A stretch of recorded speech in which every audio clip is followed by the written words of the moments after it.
자, 오늘은 여러분들 수업에 이제 특강하는 날입니다. 특강. 그래서 특강은 어떤 의미가 있습니까? 하게 되면은 일반 수업하고는 좀 틀리죠. 일반 수업하고는 틀리고 시험에 집중되는 문제. 그러니까 우리 부동산 학교 같은 경우는 오늘 한 12문제 정도, 오늘 한 12문제 정도 집중되는 부분을 갖다가 요약 정리하고 그 다음에 기출, 지금까지 나왔던 기출 문제 중에서 시험 문제에 가장 많이 출제됐던 문제, 지문들이 있습니다. 그거 정리할 거예요. 그리고 특강은 여러분들이 가져가셔야 돼요. 제가 강의하는 걸로 끝나는 게 아니고, 내가 저번 주에 이야기했죠. 등산 2시간 하고 9시간 술 퍼먹어갖고는 될 문제가 아니라고. 그런 식으로 여러분들이 특강을 했으면은 특강을 여러분들이 시험 칠 때까지 가져가는 게 중요합니다. 그래서 어떻게 가져갑니까? 하게 되면은 자료 보시면은 정말 간단하게 요약이 되어 있거든요. 간단하게 요약이 되어 있기 때문에 여러분들이 오늘부터 해서 정책론까지 읽어보는데 한 1시간 정도면 읽어봐요. 한 1시간에서 1시간 반. 읽어보는 것을 매주 이제 읽어보셔야 됩니다. 매주 읽어보시고, 그 다음에 나중에 다음 주에 우리가 감정평가까지 특강을 마치게 되면은 그때는 이제 월요일마다 처음부터 끝까지 읽어보셔야 돼요. 처음부터 끝까지 읽어보실 때 너무 꼼꼼하게 읽어보려 하지 마시고, 모르면 그냥 넘어가세요. 모르면 그냥 넘어가시고, 모르는 건 체크만 해놓으시면 돼요. 체크만. 그러고 쭉 읽어보시면 돼요. 읽어보고, 기출 지문 체크하시고, 읽어보고, 기출 지문 체크하시고, 이러면은 크게 60점 맞는 데는 큰 문제가 없습니다. 그러고, 기출 지문에는 되도록이면 볼펜 갖고 그래서 아니라 챙기지 마세요. 낙서하지 마세요. 되도록이면 연필 갖고 왔어요. 연필. 볼펜 갖고 하실 것 같으면 A4 용지에다 표시하는 게 낫지. 왜? 계속 봐야 되기 때문에. 계속 봐야 되는데 그게 답이 있으면 안 되죠. 답이 있으면 안 돼. 그 연필 가지고 가볍게 이렇게 체크하시면 됩니다. 어디를 말합니까? 하게 되면은 기출 지문 그 페이지 보시면은 각 4페이지 보이시죠? 4페이지. 4페이지 보시면은 거기에 틀린 기출 지문 돼 있죠. 총 정리한 거. 요거 볼펜으로 낙서하지 마시라고. 볼펜으로 낙서하면 어떻게 됩니까? 볼펜으로 낙서하면 다음 회를 볼 때 답이 다 있죠. 그렇기 때문에 연필로 가볍게 하시고, 연필로 낙서하란 말은 집에 가서 여러분들이 답지를 만드시란 말입니다. 집에 가서 여러분들이 다른 A4 용지에다 답을 만들어 놓고 계속 여러분들이 연필로 체크하셔야 돼요. 됐나요? 자, 그래요. 일단 총론 파트 한번 볼게요. 총론 파트.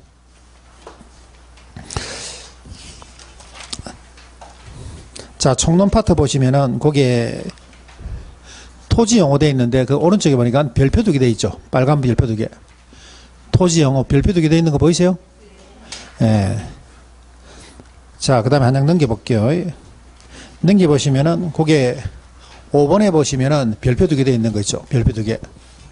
이런 것들은 시험 문제 해마다 나온다 봐야 돼. 시험 문제. 그러면 총론 파트에서는 우리가 어떤 공부를 합니까? 하게 되면은 첫 번째. 총론 파트에서는 복합 개념의 부동산을 아셔야 됩니다. 복합 개념의 부동산. 그 다음에 두 번째, 그 다음에 토지 용어하고 주택 용어, 토지 용어하고 주택 용어. 그 다음에 세 번째, 토지의 자연적 특성이죠. 토지의 자연적 특성하고 인문적 특성.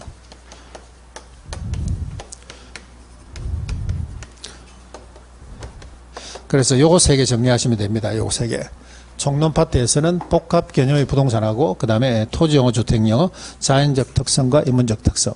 그래서 맨 위에 제일 먼저 토지용어 한번 볼까요? 토지용어. 토지용어 보기 전에 위에 복합 개념의 부동산 한번 볼게요. 복합 개념의 부동산. 우리 부동산은 두 가지로 나눈다 그랬죠. 복합 부동산과 복합 개념의 부동산으로 나눕니다. 복합 부동산과 복합 개념의 부동산으로 나눈다 봐야 돼요. 근데 복합 부동산은 공부할 게 없습니다.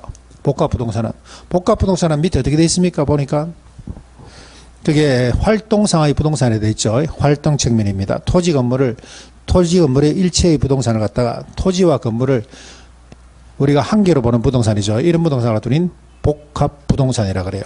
그래서 우리가 시험 문제 출제가 많이 되는 것은 요거보다 복합 개념의 부동산 그겁니다. 그래서 우리가 첫 번째 복합 개념의 부동산 한번 볼게요. 복합 개념의 부동산. 그리고 오늘 여러분들이 공부하고 났으면 혹시 집에 모의고사 문제집 있으면은 모의고사 문제집을 한번 체크해 보세요. 그래서 모의고사 문제집을 나오는 것을 갖다 여기 한 개씩 체크하시라고. 그리고 4월 달에도 체크하시고 5월 달에도 체크하시고 계속 체크하다 보면은 그 반복되는 그게 그냥 시험 문제예요. 반복되는 게 모의고사마다 출제마다 반복되는 그게 시험 문제야. 그게. 그래서 어찌 보면 우리 부동산 학교는 시험 문제 나오는 것이 좀 뻔하다. 시험 문제 나오는 것이 좀 뻔하다. 그래서 집중적으로 할 것은 집중적으로 해주시고 대충 읽어볼 건 읽어보시고 계산 문제 가져갈 건 이렇게 가져가시면 돼. 자, 우리가 복합 개념 부동산을 갖다가 세 개로 나누죠.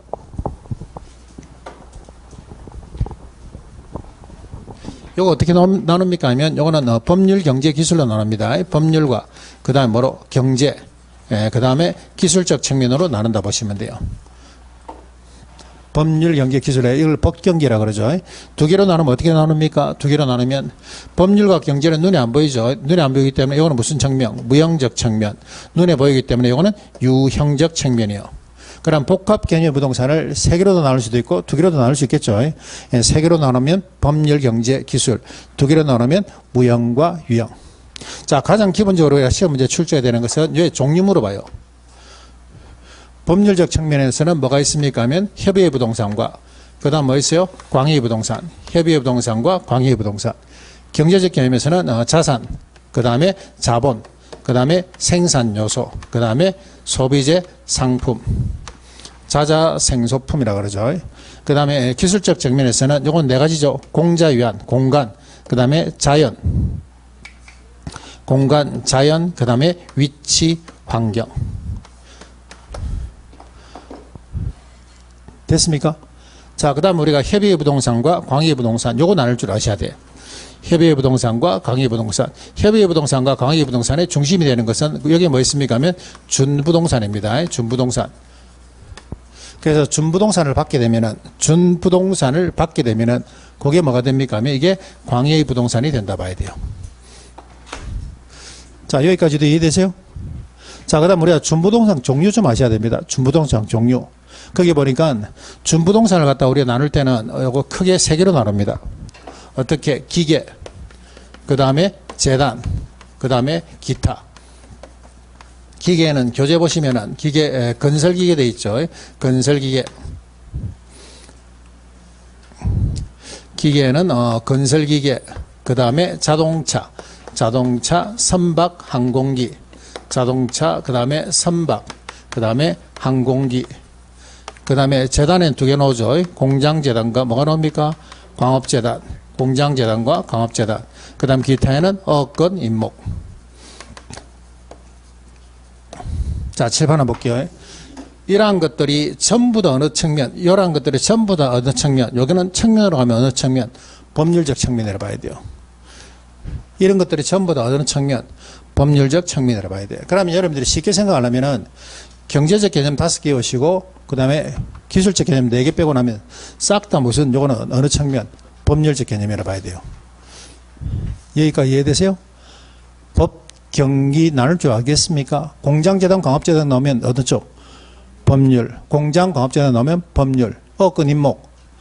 법률. 그 다음에 기계, 자동차, 선박, 항공이 나오면 법률. 얘랑 것들은 전부 다 어느 쪽? 이거는 법률적 측면이라 봐야 돼. 그래서 문제의 가장 기본이 되는 게 법, 경기, 요거 나누는 거야. 큰 눈으로 보세요. 나누시겠죠?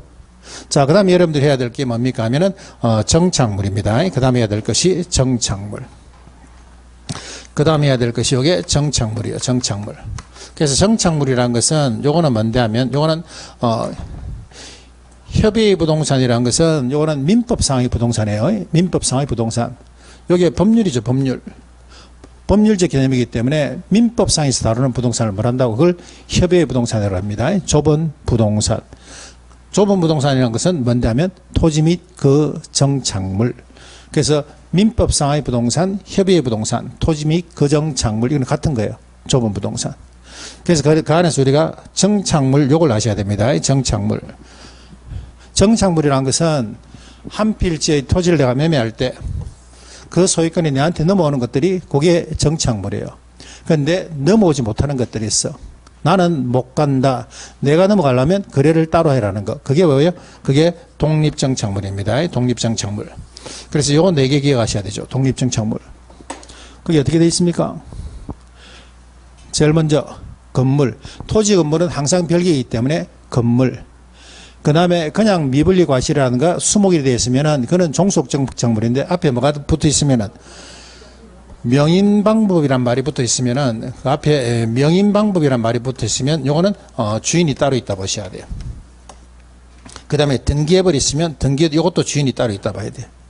그 다음에 농작물 이미 재배 끝난 거죠. 이런 것들. 요 네 개는 대표적인 뭐가 됩니까? 독립정착물이에요. 그래서 우리가 독립정착물 네 개하고 그 다음에 그게 동산 보이세요? 아예 정착물에 속하지 않는 거. 동산, 임차인 거. 대표적인 것이 임차인 거. 그 다음에 임시로 심어놓은 거. 가식중인 수목. 임차인 거, 가식중인 수목. 그 다음에 이미 경작해버렸죠. 예, 이미 경작해버린 농작물 이런 것들은 아예 걔들은 정착물로 가시면 안 돼. 자, 그러면 정리합니다. 복합개념의 부동산에서는 일단은 여러분들이 첫 번째 법률, 경제, 기술을 구분할 줄 아셔야 됩니다. 이러한 것들은 전부 다 어느 측면? 법률, 얘들은 어디? 경제, 얘들 어디? 기술. 두 번째, 협의의 부동산과 광의의 부동산 나눌 줄 아셔야 돼요. 협의의 부동산과 광의의 부동산 나누는 기준이 뭡니까? 준부동산. 그러면 팁을 하나 드리면 광의 부동산이라면 대충 그 문장은 맞다 봐야 돼요. 근데 협의 부동산이라 한다면 뭘 찾아야 됩니까? 얘들이 있는지 없는지 찾으셔야 돼요. 엉뚱한 거 찾지 마시고, 엉뚱한 거. 얘들이 포함되어 있으면서 협의 부동산이라면 그 지문은 틀린 지문이에요. 협의 부동산과 광의 부동산 가를 줄 아시겠습니까? 그 다음에 챙겨야 될 게 정착물. 독립정착물 4개, 동산 3개. 독립정착물 4개는 건물, 명인방법, 등기, 농작물. 그 다음에 대표적인 동사는 임차인 거, 임시로 심은 거, 가식중인 수목. 그 다음에 이미 경작해버렸죠. 이미 경작해버린 농작물 이런 것들. 이런 것들은 동산이라고 봐야 됩니다. 자, 그 밑에 한번 볼게요. 토지용어. 그래서 우리가 총론 파트에서는 요 3개 드러내고 나면은 나머지는 뭐 크게 뭐 공부할 게 없습니다. 요 3개.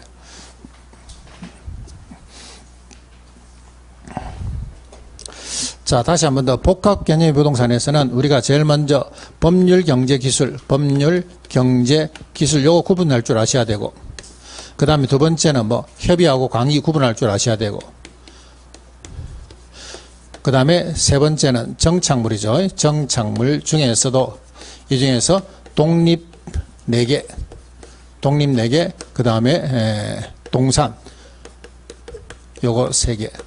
요 정도 여러분들이 정리를 하시면 돼요. 법률, 경제, 기술 구분할 줄 알고, 협의, 강의 구분할 줄 알고, 정착물 중에서 독립 4개, 동산 3개. 자, 토지용어 한번 볼까요? 토지용어. 제일 먼저 나오는 게 뭐예요? 제일 먼저 나오는 것이 택지하고, 그 다음에 부지. 택지하고 부지. 그 다음에 두 번째 보시면은 후보지하고, 그 다음에 이행지. 후보지하고 이행지 나옵니다. 그 다음에 세 번째 뭐 나와요? 그 다음에 필지, 필지하고 획지. 그 다음에 네 번째 나오는 것이, 여기는 나지 건부지가 먼저 나오네. 나지 건부지 할게요. 나지 건부지. 자, 그 다음에 나오는 게 순서가 어떻게 됩니까? 보니까, 법지, 빈지, 법지하고 빈지. 그 다음에 공지, 공한지, 공지, 공한지. 자, 그 다음에 한번 넘겨볼까요? 그 다음에 유휴지, 휴안지. 자, 요거 구분하시고, 나머지는 여러분들이 그냥 글로 한번 쭉 읽어보시면 돼요. 자, 택지부지란 것은 뭡니까 하면은, 택지부지란 것은 우리가 주상공업용도, 주거지, 상업용지, 공업용지, 주거지, 상업용지, 공업용지, 그 다음에 도로, 그 다음에 철도, 그 다음에 하천. 자, 이런 걸 봤을 때 주상공업용도 같이 건축할 수 있는 토지를 뭐라 그러고, 건축할 수 있는 토지를 요걸 뭐라 그럽니까? 택지. 이와 같이 건축할 수 있는 없는 토지하고 전체를 일컬어서 뭐라 그래요? 전체를 일컬어서 이걸 부지라 그럽니다. 부지라 그래요. 됐나요? 건축할 수 있는 토지, 주상공업용도의 토지를 뭐라 그러고? 택지. 그 다음에 토지를 일컬어주는 전체 포괄적인 용어를 뭐라 그러고? 부지. 자, 후보지하고 이행지는 공통적인 것은 뭡니까 하면 요거는 진행 과정의 토지입니다. 후보지하고 이행지는 요거는 공통적인 것이 뭡니까 하면 요거는 진행 과정의 토지라 봐야 돼. 진행 과정. 그런데 후보지는 어느 측면에서? 후보지는 용도지역 상호간이죠. 용도지역 상호간, 다시 말해서 택지, 그 다음에 농지, 그 다음에 임지. 택지 안에 뭐 있고, 택지 안에는 주, 상, 공. 농지 안에는 전, 답, 그 다음에 과수원. 그래서 우리가 택지, 농지, 임지 이렇게 용도지역 상호간 요래 전환 중인 토지, 이걸 뭐라 그럽니까? 후보지. 안에서 전환 중인 토지를 뭐라 그래요? 이행지라 봐야 돼. 그러면 우리가 문장에 봤을 때 후보지라는 것은 용도지역, 요거는 상호간이란 말이 나옵니다. 상호간. 요거는 뭐 나옵니까 하면 용도지역 이내란 말이 나와요. 용도지역 상호간 요렇게 전환 중이면 뭐라고? 후보지. 요래 전환 중이면 이행지라 봐야 돼요. 됐나요? 자, 그 다음에 요게 후보지하고 이행지 중에서 후보지하고 이행지에서 보시면은 요게 지금 감정평가를 받고 싶어. 나는 이 토지를 팔 때는 원칙은 어떻게 줍니까 하면 전환 후의 용도로 평가한다 봐야 돼. 원칙은 어떻게 한다고? 전환 후. 속도가 너무 느릴 경우는 전환 전의 용도로 평가한다고 보셔야 됩니다. 그게 후보지하고 이행지입니다. 후보지하고 이행지. 자, 교재는 어떻게 적혀있는가 한번 볼까요? 택지, 농지, 임지, 거기에 상호간 돼 있죠. 상호간. 그 다음 밑에는, 택지, 농지, 임지, 이 내에서 돼 있습니다. 이 내에서. 그 다음에 지목 변경을 보니까, 우리가 후보지 같은 경우는 이렇게 바뀌죠. 이렇게 바뀔 때, 전이 주거지나 상업지로 되면, 여기에 뭐로 바뀝니까 하면 지목이 대로 바뀝니다. 대. 그 다음에 요것도 일로 가면 뭐로 바뀝니까? 공장용지로 바뀌어. 그래서 후보지로 이렇게 바뀌는 경우에는 지목이 100% 변경이 되는데 이행지는 자기네들끼리 바뀔 때 다른 것들은 다 바뀌는데 요거 안 바뀐다 그랬죠. 주거용지는 원래 지목이 돼. 상업용지도 돼. 그래서 이행지는 요게 안 바뀌어. 그렇기 때문에 이런 말을 쓰죠. 후보지는 지목 변경을 100% 초래하지만 이행지는 초래할 수도 있고 안 할 수도 있다. 자, 그 다음에 필지액지 한번 볼게요. 필지액지. 자, 필지라는 것은 요거는 법적인 용어입니다. 필지라는 것은 요거는 법적인 용어. 그 다음에 핵지라는 것은 요거는 경제적 용어라 봐야 돼요. 경제적 용어. 그래서 필지라는 것은 토지에다 번호를 붙여놨죠. 토지에다 번호 붙인 걸 뭐라 그럽니까 하면 지번. 토지에다 번호 붙인 것을 지번. 그래서 지번을 붙여갖고 등기등록 단위로 쓰는 것은 필지. 그 다음에 가격 수준이 비슷한 일단의 토지를 뭐라 그럽니까? 획지. 법적 개념으로 다룰 때는 필지. 경제적 개념으로 다룰 때는 획지. 그 다음에 나지 건부지라는 것은 뭔데 하게 되면은 나지란 것은 요 토지 위에 어떤 기타 정착물도 없는 것을 나지. 건부지란 것은 토지 위에 이러한 어떤 기타 정착물이 이쁘게 있는 것을 갖다 우린 건부지입니다. 그래서 나지 건부지를 물어볼 때는 세 가지 용도로 잘 물어봐요. 첫 번째, 건물이 있나 없나? 건물이 있나 없나? 그 다음에 사법상의 제한이 있고 없고, 사법상의 제한. 그 다음에 공법상의 제한을 물어봐. 그래서 나지란 것은 요거는 토지에 기타 정착물이 없습니다. 건부지는 있고. 그 다음에 공법상의 제한은 이거 공부할 게 아니라 그랬죠.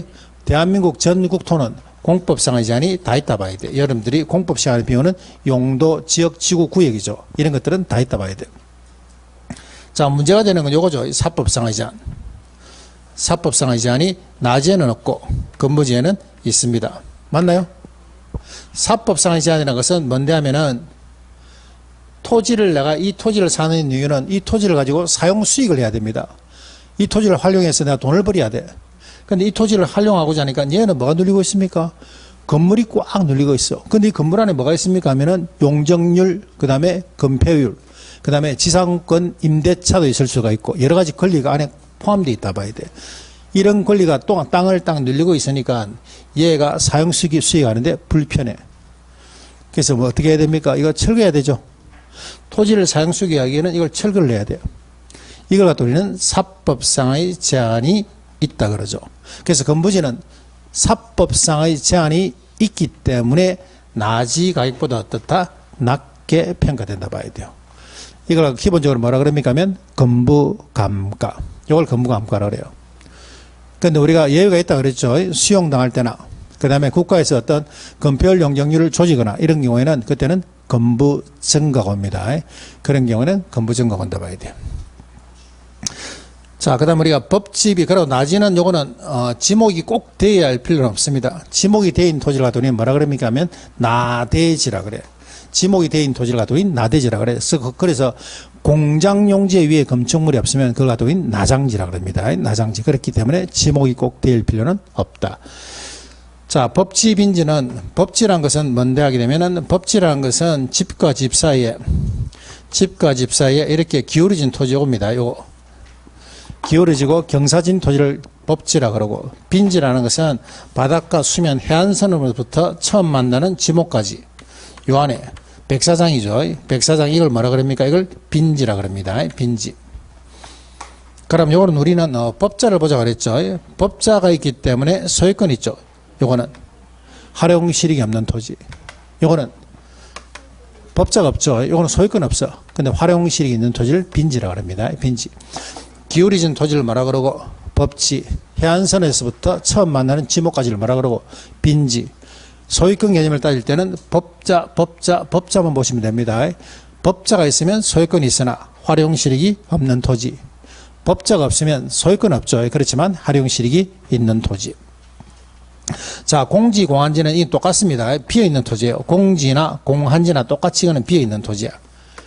그런데 이 공지라는 것은 여러분들이 한 대지 면적에 건물 짓고 남은 토지를 뭐라 그럽니까?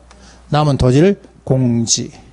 그 다음에 공한지라는 것은 요거는 도시지역이란 말이 들어가야 됩니다. 도시지역 내에서 집가 상승을 위해서 투기 목적으로 남겨놓다는 걸 우린 공한지라 그럽니다. 그 다음에 요거는 한문만 보자 그랬죠. 앞에 거. 요거 무슨 유자? 놀유자. 놀고 있는 땅. 무슨 휴자? 실휴자. 이거는 쉬고 있는 땅이라 봐야 돼요. 자, 그 다음 밑에 보시면은 그 밑에 포락지라는 것은 거기에 맨 앞에 지적 공부에 등록되어 있다는 말 보이세요? 예, 그래서 이 말이 안 들어오든지 지적 공부란 말이 들어가 있으면은 지적 공부에 등록된 이 말이 나와야 돼요. 지적 공부에 등록되지 아니하면서 이렇게 나오면 그 문제가 틀립니다. 지적 공부에 등록된 토지로서 하천 밑에 있는 토지죠. 하천 밑에 있는 토지가 하천이 범람해서 무너진 터리. 그걸 갖더니 포락지라고 합니다. 선화지라는 것은, 선자라는 것은 이거는 고압선이란 말이죠. 고압선 아래에 있는 토지가 둘인 선화지라고 그러고, 소지원지라는 것은 이거는 미개발 상태의 토지, 성숙되기 이전의 토지를 소지원지. 한계지라는 것은 최원방권상의 토지죠. 다시 말해서 최열등지. 농지 같으면은 농지 중심에 있는 토지를 비옥도가 좋은 토지라 그러죠. 근데 농지에서 밖으로 나갈수록 비옥도가 엄청 떨어진다 봐야 돼. 이런 토지를 뭐라 그럽니까 하면 한계지 또는 최열등지. 그 다음에 1단지라는 것은 공법 시간에 배우죠. 용도상 불가분에 관계 있는 두 필지 이상의 토지를 1단지라고 합니다. 용도상 불가분에 관계 있는 두 필지 이상의 1단위 토지를 1단지. 그 다음에 표준지는 거기에 보니까 지가 공시죠. 지가 공시를 위해서 선정한 토지라 보시면 돼. 맨 앞과 맨 뒤에만 보시면 돼. 표준지라는 것은 지가 공시를 위해서 맨 뒤에 선정한 토지가 표준지고, 표본지라는 것은 지가 변동률입니다. 지가 변동률. 그래서 내가 이렇게 했죠. 표본지가 생각이 잘 안 나면은, 표본지가 생각이 안 나면 요거는 비업을 좀 생각하라고. 비업. 지가 뭡니까? 변동률. 표본지라는 것은 지가 변동률에 의해서 산정한 토지는 표본지. 그 다음에 지가 공시나 수준을 위해서 산정한 토지는 표준지가 됩니다. 자, 그 다음 밑에 주택 분류 한번 볼까요? 단독주택, 공동주택. 자, 단독주택과 공동주택에서 보시면은 거기에 단독주택 공간, 아파트 이런 것들은 시험 문제 안 나옵니다. 시험 문제 안 나오고, 거기 보니까 다가구 다중주택, 연립 다세대주택 보이세요? 요 네 개가 시험 문제는 나오면 항상 나와. 그리고 한 개가 더 붙여서 나옵니다. 기숙사가 나오든지 밑에 있는 도시형 생활주택이 나오든지 준주택이 나오든지 세대 구분형 공동주택이 나오든지. 그래서 여러분들은 네 개를 갖다가 정확하게 아셔야 됩니다. 네 개. 자, 공동주택에서는 뭐 있습니까 하면 연립, 그 다음에 다세대, 그 다음에 단독주택에서는 다가구, 다중주택. 자, 요거는 공동주택이죠. 공동주택이기 때문에 아파트는 5개층 이상이에요. 그러니까 요거는 5개층, 요거는 4개층, 요거는 이하라 봐야 되겠죠. 이하. 그러면 단독주택이기 때문에 요거는 몇 개층? 요거는 3개층 이하입니다. 3개층 이하. 됐나요? 연립과 다세대가 4개층 이하를 할 수 있는 것은 얘가 뭐기 때문에? 공동주택이기 때문에. 요거는 단독주택이기 때문에. 자, 그 다음에 한개동의 바닥면적 합계죠. 한개동의 바닥면적 합계가 전체를 갖다 우리는 뭐로 봅니까? 하면 660제곱미터로 보죠. 여기 기준이에요. 200평. 그런데 연립주택에서는 무슨 글자가 나옵니까? 하면은 초가. 연립주택에서는 초가. 나머지는 전부 다 660제곱미터 이하. 자, 그러면은 4개층이란 말이 나오고 그 다음에 초가란 말이 나오면 요거는 뭐가 됩니까? 연립주택. 4개층이 나오고 이하란 말이 나오면 요거는 뭐가 됩니까? 다세대주택. 그 다음에 요 두 개는 3계층입니다. 3계층에 660제곱미터에 똑같아. 구분 어떻게 합니까? 하면 다가구라는 것은 요건 세대수 나와요. 19세대 이하. 그 다음에 다중주택이라는 것은 요거는 여러분들 사실은 뭐 고시원 이런 거죠. 그렇기 때문에 그 안에는 화장실은 따로 쓸 수 있는데 치사시설이 따로 안 되어 있습니다. 그래서 치사시설이 따로 안 되어 있는 것을 독립된 주거 형태를 갖추지 아니했다는 말을 쓰죠. 그런 말을 썼습니다. 자, 그리고 그 밑에 보니까 뭐가 있습니까? 보니까 거기에 기숙사 보이세요? 기숙사는 여기에 기숙사에 보시면은 메뉴에 1개의 공동치사시설이 이용세대수의 50% 이상이 된다는 것은 이거는 일반 기숙사입니다. 일반 기숙사. 그 밑에 보니까 임대형 기숙사 보이세요? 예, 임대형 기숙사는 앞에 뭐가 붙어야 됩니까? 하면 임대호실이 20실 이상이어야 돼요. 그 차이죠. 그래서 한 개는 일반 기숙사는 50%, 임대형 기숙사는 20-50% 이렇게 보시면 돼요. 자, 뭐 도시형 생활주택, 요거 공부 시간에 여러분들 배웠을 거고, 우리 부동산 학교에 나오는 것은 동그라미 3번. 분양가 상한제 적용 배제. 도시형 생활주택이라는 것은 분양가 상한제 적용 배제. 그 다음에 준주택이라는 것은 뭐 종류는 안 물어봅니다. 1번에 보니까 주택외의 건축물이죠. 주택외의 건축물과 부속 토지로서 주거시설로 이용 가능한 시설입니다. 주택은 아닌데 주거시설로 이용 가능한 시설. 그 다음에 세대구분형 공동주택이라는 것은 이거는 세대별로 구분해서 마주보면서 생활을 하는데 이게 따로 등기가 안 돼. 구분 소유가 안 됩니다. 구분 소유. 이렇게 해서 뭐 자식들하고 이렇게 해서 이렇게 여기는 자식 살고 여기 부모 살고 이렇게 따로 생활하는데 따로 등기는 안 돼. 구분 소유는 안 됩니다. 전체가 한 사람 명의로 등기가 된다 봐야 돼요. 됐나요? 자, 그 다음에 밑에 보니까 자연적 특성과 인문적 특성 한번 볼게요.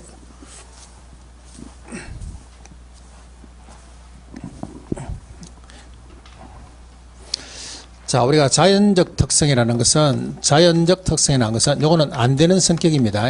자연적 특성이라는 것은 이거는 안 되는 성격이에요. 그래서 안 되는데 뭐가 안 됩니까 하면 이거는 물리적으로 안 돼. 물리적으로. 그런데 이걸 갖다가 사람이 손을 대서 나오는 것이 인문적 특성이라 봐야 돼요. 인문적 특성이라는 것은 이거는 가능하게끔 합니다. 어떻게? 경제적으로 가능하게끔 해요. 경제적으로. 그래서 우리가 자연적 특성에서는 뭐 있습니까 하면 부부 연계인이라고 그랬죠. 부부, 영, 계, 인, 부동성, 이동이 안 되는 성격, 부정성, 생산이 안 되는 성격, 영속성, 감가가 안 되는 성격, 그 다음에 개별성. 개별성이라는 것은 요거는 대체가 안 돼. 인접성. 요거는 부동성과 비슷하다 봐야 됩니다. 자, 우리가 용도의 다양성에서는 인문적 특성에서는 여기서는 용도의 다양성만 챙길게요. 용도의 다양성. 용도의 다양성은 어디 있습니까 하면 오른쪽 편에 그 위에 있습니다. 위에. 자, 요거 한번 볼게요. 토지란 것은 여기서 여러분들이 구분할 거는 자연적 특성에서는 물리적이란 말이 나오면 무조건 안 됩니다. 여기에 여러분들이 특성물을 볼 때 물리적 뭐는 되고 안 되고 하게 되면 물리적으로는 무조건 안 돼. 그런데 경제적으로 되고 안 되고 하면 경제적으로는 무조건 된다 해야 됩니다. 자, 부정성이죠. 부정성. 여기는 뭐가 안 돼? 물리적 공급이 안 돼. 물리적 공급이 안 되는데 경제적으로 물어보면 경제적 공급은 돼.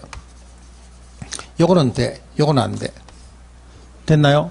자, 그럼 영속성에서는 요거는 뭐가 안 돼? 물리적으로 해서 요거는 소모, 물리적 감가가 안 됩니다. 물리적 감가가 안 돼. 그런데 경제적 감가는 되고 안 되고. 경제적 감가는 이건 당연히 뭡니까? 되고. 자, 요거 한번 볼게요. 자연적 특성에서는 물리적으로 안 되는 것을 인문적 특성에서는 경제적으로 되게끔 만들어. 용도의 다양성에서 있는 토지라도 다양하게 쓰라. 다시 말해서 임지나 농지를 갖다가 뭐로 쓰라고? 얘를 갖다가 택지로 쓰라고. 택지로 써서 주택 공급을 원하게끔 해서 저소득층의 주택 공급을 잘해주라고. 정책면에 있어서. 이걸 뭐라 그럽니까 하면은 이런 걸 갖다 우리는 뭐라 그럽니까 하면 이런 것을 갖다 우리는 경제적 공급이라 그럽니다. 물리적으로 공급이 안 되는 것을 이렇게 경제적으로 되게끔 만드는 것을 이걸 경제적 공급이라 그래요. 어디서 나왔습니까 하면은 이런 것들은 최유효 용어의 어떤 바탕 이론에서 나왔다 보면 돼요. 최유효 용어의 어떤 원리에서 경제적 공급을 가능케 만드는 것이 이게 인문적 특성입니다. 인문적 특성. 됐나요? 자, 자연적 특성 요거 한번 해볼까요? 첫 번째 요거 5개 외우자 그랬죠. 5개. 1개, 2개, 3개, 4개, 5개. 자, 제일 먼저 나오는 게 부동성. 여기 뭐 나옵니까? 토지는 이동이 안 되는 성격이죠. 그렇기 때문에 지역마다 다 틀려있어요. 이거는 국지적, 지역적 요거. 그 다음에 임장활동, 그 다음에 외부효과, 지역 분석, 그 다음에 조세 수입의 근거가 되는 것. 자, 다시 한번 볼게요. 자, 부동성에서는 5가지의 파생되는 현상이 있습니다. 제일 먼저 토지는 이동이 안 되기 때문에 토지는 어떤 현상을 갖고 있다고? 지역적, 국지적.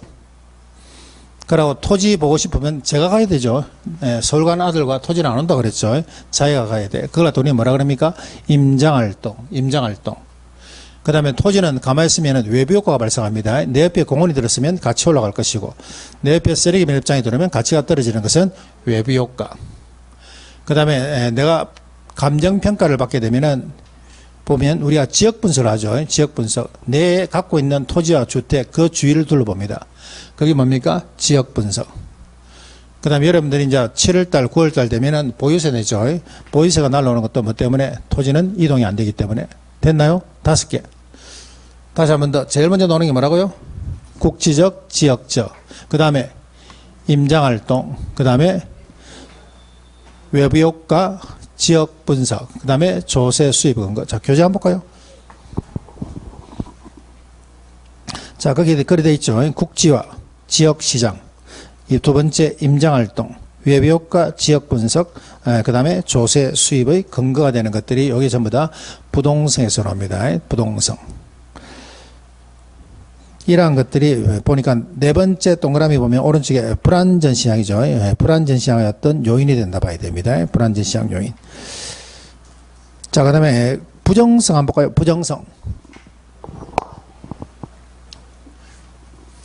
자, 부정성에서는 우리가 요걸 공부 어떻게 했습니까? 하니까 요거는 1 플러스 1으로 했습니다. 1 플러스 1을 몇 개?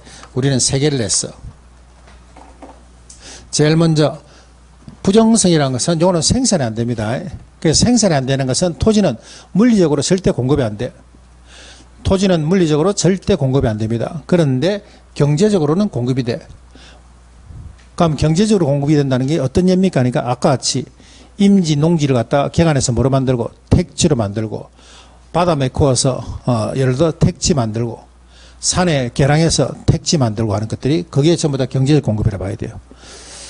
자, 머리를 한번 쭉 떠올리셔갖고 세 번째 나옵니다. 세 번째 요거 뭐 나오겠어요? 세 번째 석자 나와야 되는데 석자. 집약화 그렇죠? 집약화. 자, 여기 또 1 플러스 1. 생산비 법칙 성립한대요. 생산비 법칙 성립한대. 자, 우리가 부정성입니다. 부정성. 생산이 안 돼. 우리 여러분이 뭐 빵집에 빵을 만들게 되면은 단팥빵 하나에 만드는 생산비가 얼마나 되는지 한번 계산해 보겠죠. 그런데 토지 자체는 뭐가 안 되기 때문에 생산 자체가 안 되기 때문에 생산비 법칙이 성립 안 돼. 자, 그 다음에 요 5번째입니다. 5글자 나와야 돼. 5글자 뭐 나와야 됩니까? 네, 채유효용이죠. 채유효. 있는 토지라도 최고로 가치 있게 써라. 또 1 플러스 1 5글자 하나 더 나와야 되죠. 뭐 나와야 됩니까? 토지 공개념. 그죠? 토지 공개념. 그래서 기본적으로 이렇게 여러분들이 1 플러스 1을 해갖고 이렇게 바탕을 3개 깔아주고, 그 다음 한 개는 여러분들이 문제 풀면서 충분히 하시면 돼요. 요거 말고도 여러분들이 토지를 살라고 욕심이 나는 것, 소유욕이 생기는 것도 부정성입니다. 그리고 지가가 올라갔다 내려갔다, 지가 산정의 기준이 되는 것도 부정성이라 봐야 돼요. 그런 것들. 자, 영속성은 요거는 공부하기 쉽습니다. 영속성에서는 제일 먼저 나오는 것이 토지는 이거는 영원한 거죠. 그래서 여러분들 아무리 토지를 갖다 버리려 해도 발로 차고 미부 안 돼도 토지는 소모가 안 돼. 토지는 소모가 안 돼요. 그런데 경제적 강가는데, 경제적 강가는 건 뭡니까 하면은 엄마 죽었을 때 내가 땅을 맹지를 받았는데 이 앞에 도로가 났죠. 그러니까 경제적으로 토지 가격이 올라가 버렸어. 그래서 토지 자체는 소모는 안 되지만 경제적으로는 감가가 생길 수가 있다. 됐나요? 자, 그 다음에는 우리가 영속성을 공부할 때는 부정성과 함께 결합을 했습니다. 부정성과. 물리적 공급이 안 되는 것은 뭐예요? 물리적 공급이 안 되는 것은 부정성. 물리적 감가가 안 되는 것은 영속성. 물리적 공급이 안 된다는 것은 요거는 우리가 기울기로 그리면 수직, 완전, 비탄력. 경제적 공급이 된다는 것은 요거는 우상향. 자, 그 다음에 영속성에서는 요거는 부정성에서는 물리적 공급이 안 될 것이고 영속성에서는 뭐가 안 됩니까? 물리적 감가가 안 됩니다. 감가. 그 다음에 부정성과 결혈만 한 개 집어내라 그랬죠. 부정성에서는 뭐가 안 되는데 생산비 법칙이 성립 안 되는데 영속성에서는 뭐가 안 돼? 여기서는 재생산입니다. 재생산. 요 두 개. 빵집에서 빵을 팔게 되면은 다시 오후에 빵을 만들어야 되죠. 소모가 있으면 반드시 뭐가 있어야 됩니까? 생산이 있어야 돼. 재생산이 있어야 돼. 소모가 있으면 반드시 재생산이 있어야 되는데 영속성 자체가 이거는 뭐가 없어? 소모 자체가 없죠. 소모 자체가 없기 때문에 재생산 이론이 성립 안 됩니다. 자, 그럼 우리가 영속성에서는 부정성과 관련된 거 2개 기억합니다. 물리적 공급이 안 되는 것은 뭐 때문에? 물리적 공급이 안 되는 것은 뭐 때문에? 부정성. 물리적 감가가 안 되는 것은 뭐 때문에? 영속성. 생산 비법칙 성립 안 되는 것은 뭐 때문에? 부정성. 재생산 이론 성립 안 되는 것은 뭐 때문에? 영속성. 구분하시겠습니까? 재생산 탁트인 놈 뭐가 나와요? 재생산. 영속성. 영재. 되게 좋죠. 그 다음에 생산 비 넣으면 어떻게 됩니까? 생산 비 넣으면 뭡니까? 부정성. 영속성 넣으면 영재해서 재생산이로 됐나요? 자, 그 다음에 나머지 영속성은 뒤에 여러분들이 보시면은 미래지향적 단어, 장기, 장래, 미래 예측 이런 거 있죠. 이런 말이 쭉 나오게 되면 그건 영속성이라 봐야 돼요. 그리고 장기, 장래에 속하는 것들이 보통 이제 임대차 시장이죠. 내 죽고 나면 자식이 임대차 놓고 자기는 서울 간다 그랬죠. 그래서 나는 살아생전에 주택을 사용하면서 수익을 챙긴다면, 소유하면서 수익을 챙긴다면 자식 놈은 임대차 놓으면서 자기는 사용하면서 이익을 챙깁니다. 그렇기 때문에 이익, 이득, 가치, 장기, 장래, 미래 이런 말이 나오면 전부 다 뭡니까? 영속성이라 봐야 돼요. 자, 영속성 정리할 때는 부정성과 관련된 거 2개 정리하시고, 부정성과 관련된 거 2개 정리하시고, 나머지는 이익, 이득, 장기, 장래 예측이 나오면 전부 다 뭡니까? 영속성이라 봐야 돼요. 개별성 우리가 좀 똑똑하게 했죠. 이름 뭐라 그랬어요?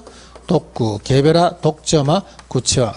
조금 조심하실 것은 요게 개별화, 독점화가 돼야 되는데 이게 비독점이 나오면 안 됩니다. 요게 비독점화가 나오면 이거는 X입니다. B자는 요 뒤에서 나와야 돼요. 그리고 개별성이라는 것은 대체가 안 되기 때문에, 요거는 대체가 안 되는 성질 세 개 있다 그랬죠. 독구가 성질이 들어가고, 안 돼 하는 것 성질 세 개가 있어. 개별성이라는 것은 대체가 안 돼. 그 값이 옆에 붙어 있더라도 얘 값하고 내 값은 틀리다고 보는 거야.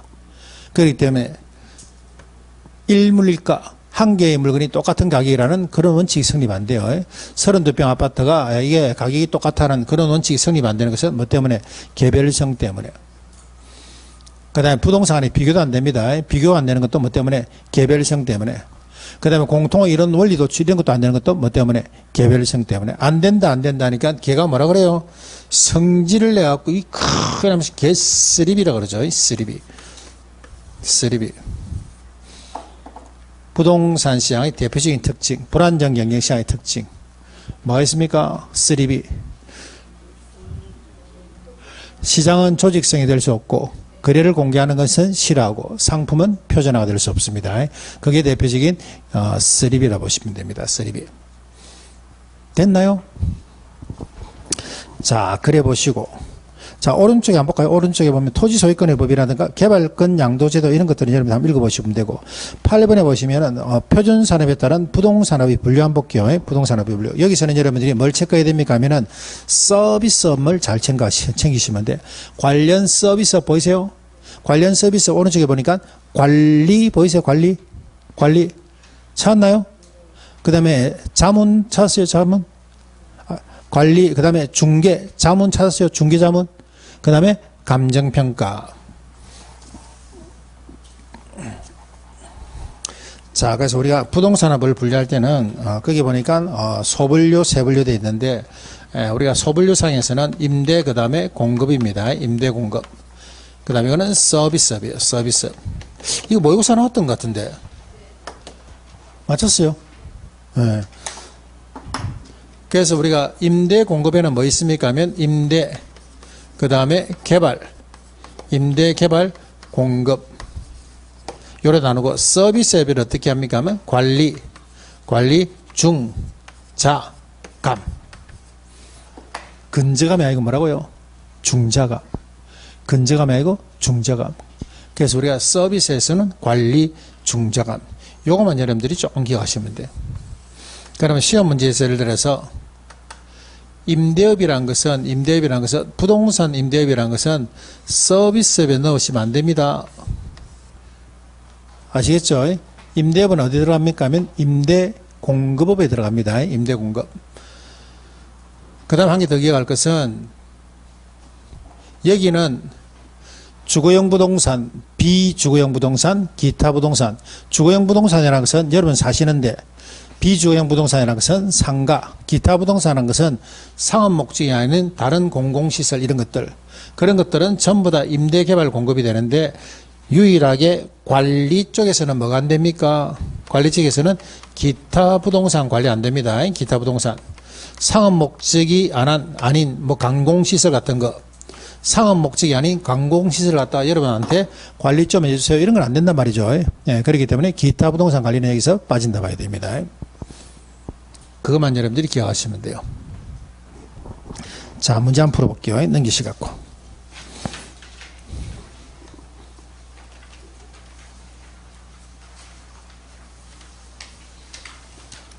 자, 여기 나오는 지문들은 여러분들이 10월달까지 이제 지문 기출문제라든가 모의고사 이런 걸 치게 되면 자주 볼 지문들입니다. 그래서 대표성 있는 지문들을 뽑아놨기 때문에 요거 여러분들 수시로 한 번씩 읽어보세요.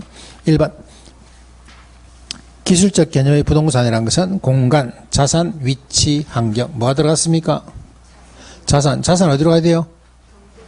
경제적 개념. 토지는 생산재이지만 소비재다 하셔야 됩니다. 원래 토지는 생산재죠. 원래 토지는 생산재인데, 여러분들이 지금은 무슨 뭐 갈매길, 올레길, 뭐 경리단길, 무슨 길 하면서 여러분들이 토지 자체를 걸으면서 위락용으로 씁니다. 그렇기 때문에 토지는 생산재이면서도 소비재 역할을 할 수도 있다. 그 다음에 세 번째, 독립부동산을 말한 건데, 이게 어디가 잘못되어 있는가 한번 볼까요? 건물 건원에 타인 토지에서 재배하고 있는 농작물, 소유권 보존 등기된 임목, 경작 목적이 아닌 미분리 과실 등은 토지정착물 중에서 토지와 독립한 것으로 취급한다. 경작 목적이 아닌 미분리 과실, 요거는 들어오면 안 되죠. 미분리 과실은 들어오면 안 돼. 앞에 명인 방법을 달고 들어와야 됩니다. 명인 방법을 달고 들어오지 않은 미분리 과실은 X. 그 다음 네 번째, 가식중인 수목. 요거는 대표적인 뭐예요? 가식중인 수목.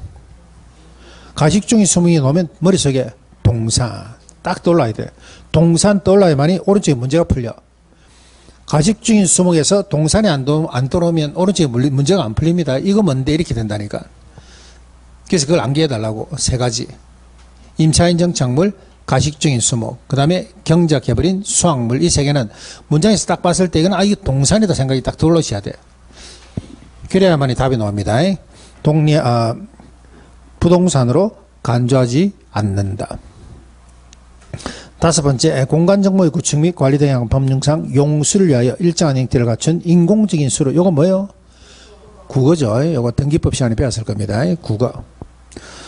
자, 그 다음에 여섯 번째, 주상공업용지죠. 주상공업용지, 상호간에 다른 지역으로 전환되고 있는 지역의 토지. 주상공업지란 것은, 요거는 상호간이라는 글자가 있지만, 요거는 이내란 거 보이세요? 주상공업으로 움직인다는 것은 수직적으로 움직입니까? 수평적으로 움직여요? 수평적으로 움직이기 때문에 이거는 이행지. 7번에 건부지 가격은 건부강가에서 나지 가격보다 높게 평가하고 낮게. 획지, 필지 중 건축물을 제외하고 남은 분의 토지. 필지 중에 건축물을 제외하고 남은 분의 토지는 공지. 지력 회복을 위해서 정상적으로 쉬게 하는 토지죠. 쉬게 하는 토지는 요거는 휴한지. 실휴자입니다. 10번에 보시면은 빈지는 소유권에 인정되지만 희용 실익이 없거나 적은 토지. 소유권이 인정된다는 글자를 본 순간에 이거는 법자 들어와야 되죠. 법지. 11번 물에 의한 침식으로 해서 수면 아래로 잠겨버린 토지. 포락지. 12번 어디서 틀렸습니까? 다세대주택 설명 쭉 했는데 어디서 틀렸나요? 다세대주택이라는 것은 이거는 공동주택입니까? 단독주택이요? 공동주택. 몇 개층? 4개층이야. 3개층이야. 틀렸죠. 그 다음에 지하공간을 활용하는 방법에는 구분지상권, 개발권, 양도제도, 용적률. 개발권, 양도제도, 용적률이라는 것은 지하공간입니까? 공중공간이에요? 지하공간이고 공중공간. 그 다음에 지하에 관한 권리 하나의 광업권, 가스, 석유 이런 것들은 토지 소유자의 권리로 인정되지 않는다. 그 다음에 개발권 양도제도라는 것은 소유자의 손실을 개발지역 토지에 대한 소유권 부여가 아니죠. 개발권 양도제도라는 것은 이거는 개발권만 부여합니다. 소유권은 놔놓고 개발권만 부여하는 개발권 부여를 통해서 보존하는 제도이다. 그 다음에 16번 개발권 양도제도는 토지 공개전 법률에 따른 택지 소유 상한제, 토지 초과 이득세와 더불어서 현재 시행되고 있는 제도이다. 틀렸죠? 시행되고 있지 않는 제도이다. 시행되고 있지 않는 제도 5개 혹시 기억하세요? 개발권 양도제도, 택지 소유 상한제, 토지 초과 이득세제, 종합토지세, 그 다음에 공안지세 5개예요. 1번. 자, 우리가 특성 찾을 때는 문장 이해를 하지 마시고 짝지만 찾으시면 돼. 짝지. 자, 오른쪽에 보니까 외부의 거 보이시죠? 그럼 여기는 왼쪽에 뭐라 해야 됩니까? 부동성. 그렇죠. 부동성. 그 다음에 2번에 보니까 임장활동과 영속성 보이시죠? 임장활동이 보이시면 이건 영속성이 아니고 부동성. 세 번째, 영속성 보이고 오른쪽에 국지화 보이세요? 틀렸죠? 부동성. 네 번째, 부동성 보이고 재생산 이런 보이는 거 보이세요? 이거는 영속성. 그 다음에 5번에 보니까 부정성 보이시고 소모 안 된다는 거 보이세요? 소모 안 된다는 것은 영속성. 6번째, 체유효형 받기 때문에 이거는 부정성. 그 다음 7번 매립 산지계획을 통해서 농진 택지의 확대라는 것은 부정성의 예외 X죠. 부정성의 예외는 절대로 있을 수가 없습니다. 부정성의 예외는 있을 수가 없고. 그 다음에 8번째 부정성으로 해서 이용 전환을 통한 용도적 공급 되고 안 되고 내릴 수 있다. 그 다음에 가치보존력 유사하는 것은 가치란 말이 나왔죠. 가치보존력 유사하는 것은 이거는 뭐 때문에 가치보존력이 우수한 것은 토지의 가치보존력이 우수한 것은 영속성입니다. 영속성. 장기, 장래, 예측, 가치, 미래 이런 말이 나오면 영속성. 그 다음에 부정성했는데 조방적이용 작지 안 맞죠? 조방적이 아니고 집약적. 조방적이 아니고 집약적. 자, 11번 보니까 이익이란 말이죠. 이익 임대차 시행에 나왔던 것은 영속성. 그 다음에 12번에 보니까 대체관계를 제약할 수 있다. 뭔가를 어렵게 만들고 대체관계를 제약하는 것은 이거는 개별성. 그래서 우리가 토지의 자연적 특성은 요거는 여러분들이 저하고 같이 외웠던 것을 외우면 다 좋고 혹시라도 여러분들이 그걸 또 못 외운 분들도 이거는 포기하시면 안 돼. 시험 문제 100% 출제가 되고 그 다음 문제가 아주 쉽게 나옵니다. 전체적으로 이렇게 해서 한 개를 모른다 하더라도 한 개를 모른다 하더라도 그거는 답이 나올 수가 있어. 한 서너 개를 깔아주기 때문에. 이해되세요? 자, 그래서 우리가 총론 파트는 이런 식으로 해서 이렇게 정리합니다. 복합 개념의 부동산과 토지용어, 주택용어, 자연적 특성과 인문적 특성 이렇게 정리하시고 모의고사 문제지 오늘 집에 가서 꼭 한번 체크해 보세요. 모의고사 문제지에서 이렇게 연기를 한번 해보시라고. 사랑의 짝대기 이렇게. 사랑의 짝다리 꼭 해보세요.